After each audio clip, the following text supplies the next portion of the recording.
Hello, this lesson is an introduction to using online BeeBot robot simulator in early childhood classroom.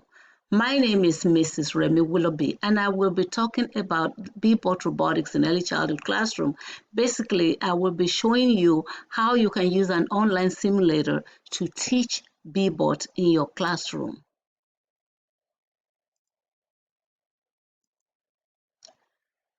The objective of this lesson is to use BeeBots and robot maths to learn the characteristics of the BeeBot, to program BeeBot to spell some vowel, consonant words with, using the BeeBot math to spell those words, and to review other BeeBot maths and how they can be used in early childhood. What is a BeeBot, you ask? A BeeBot is a floor programmable robot for very young children, which does not require a computer. The commands are all on the back of the robot, as you can see right here. So maybe you are wondering, what would they be doing? What are little children that young, what are they doing with robotics? They are learning to think and design solutions to problems. They are sequencing and planning directions. They are using BeeBot to learn numbers, understand numbers, counting, adding, subtracting, depending on their level, and other operations, even multiplication, depending on their level. The older kids, like second grade, for example, they can use it to study the map, let's say the map of the US or any country or any city for that matter. But the reason that I feel these children need to learn robotics is because students today need to prepare for their future like they're preparing for the Olympics. The only problem is they won't know what event they will compete in until they get there. And this is a quote I found while I was researching. I think it was from Carnegie Mellon, when I did a training with them, that they said that to us. And I thought that was very profound. Carnegie Mellon University, by the way. So let's think about these children. How old are they now? Maybe 4, 5, 6, 7. How about 10, 15, 20 years ago? Some jobs didn't exist. So we have to prepare these children so that when they graduate, they will be able to decide whether they want to work for themselves or they want to find a job. Let me give you a few of those jobs that didn't exist 20 years ago.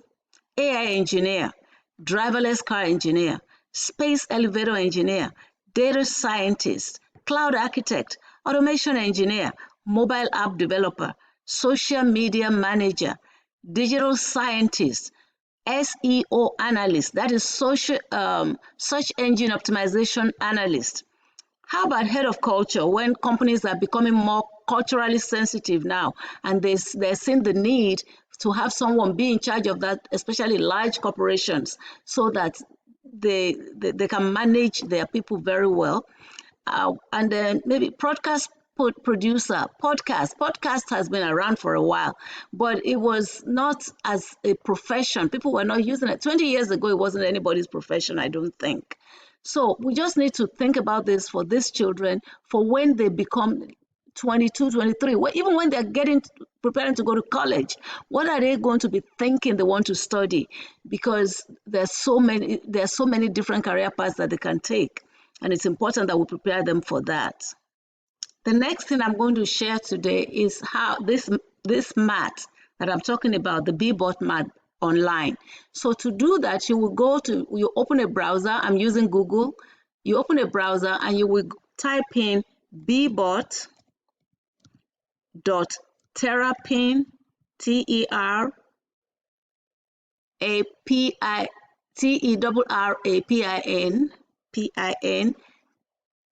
logo.com. As you can see, it's already shown on my screen because I've been working on it. So this is what comes up when you open your when you load it. This is what comes up.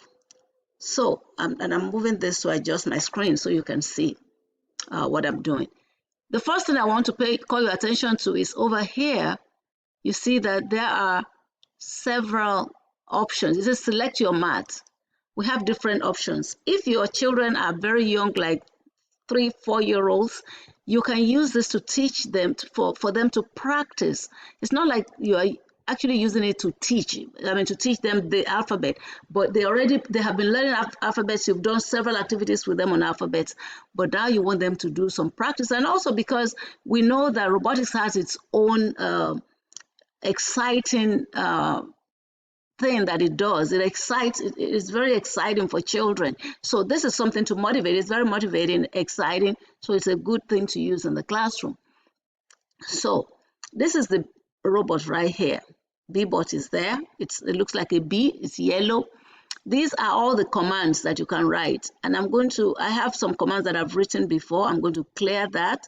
And to do that, I'm just going to use this X. It clears everything I have.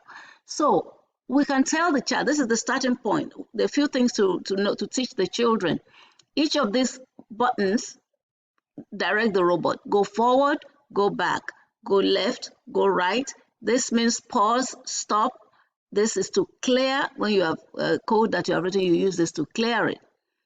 Now, it is important for them to know that each step a robot takes from where it is now, each step it takes, I mean, each code you write, when you click forward one time, it moves from box to box to box. Now, if you tell a child to identify the letter D, let's say you have a stack of cards and they pick D and they have to program their robot to go to letter D. The first thing that you want to teach them to do is not just to start to press to press these buttons, but to say, how will you go? Let them verbalize how they're going to go. So this is my robot. How is it going to get to here? What does it need to do? More than likely, they will count this as 1, 2, 3, 4, and they will say it will go 4 times. I mean, 4 steps. But no, it is already here. It is not going to, they're not going to add this to what they're counting. So they will say it will take 3 steps. They should say, and if not, you direct them and you guide them. If it's an exploratory thing that you are doing, you just let them practice with it. Just let them play with it and see what happens.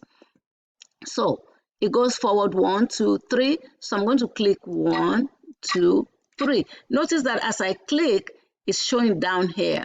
So now I will say go, click go.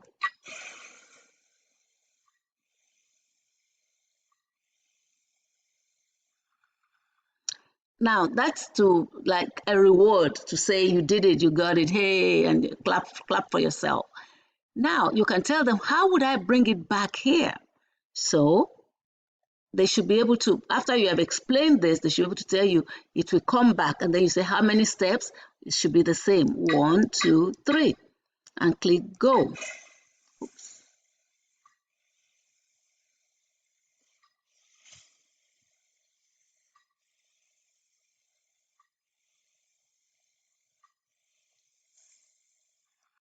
Okay, so I'm not sure if you saw it, but I made a mistake by not letting the robot come back home by pressing home. So that was a mistake. Every time you write a code, if you add anything to it, before you run go, you must bring it back to home and press that. So now let's see what happens.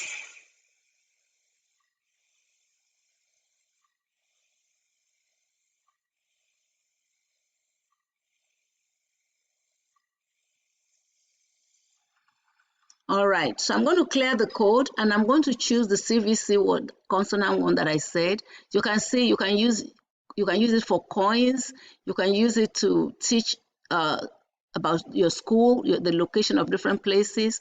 You can use dice where they roll dice and maybe for addition or subtraction. You can use it to teach shapes, colors, and size. In this case, let's take that. So this is the home for the robot. This is where it is. If you want it, let's say I want it to go to the pig. Oh, to the pig right here.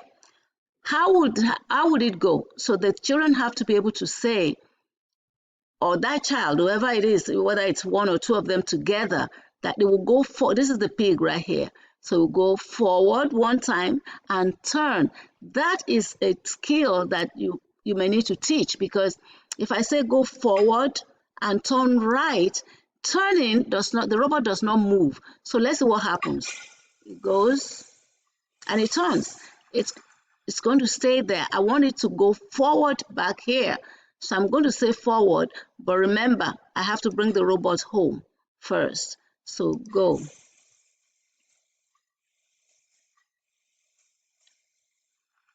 So now I want it to come back. So it will come back, then turn which way. If it comes this way, it has to turn right and then forward one time.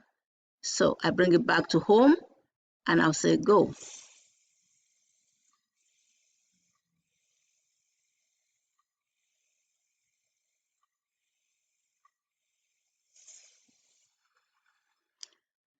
And so that is how to use this particular mat. Like I said, there are several of them. If you want to use it for number line to teach numbers, the robot is here. You can roll a dice and let it go to, let me see, the dice mat. Okay, this one is counting. So this is the children counting. So you just have them do, this is counting by ones, counting by twos, counting by threes. So different things that we can do. Thank you very much. I hope you have enjoyed the lesson as much as I have enjoyed teaching it.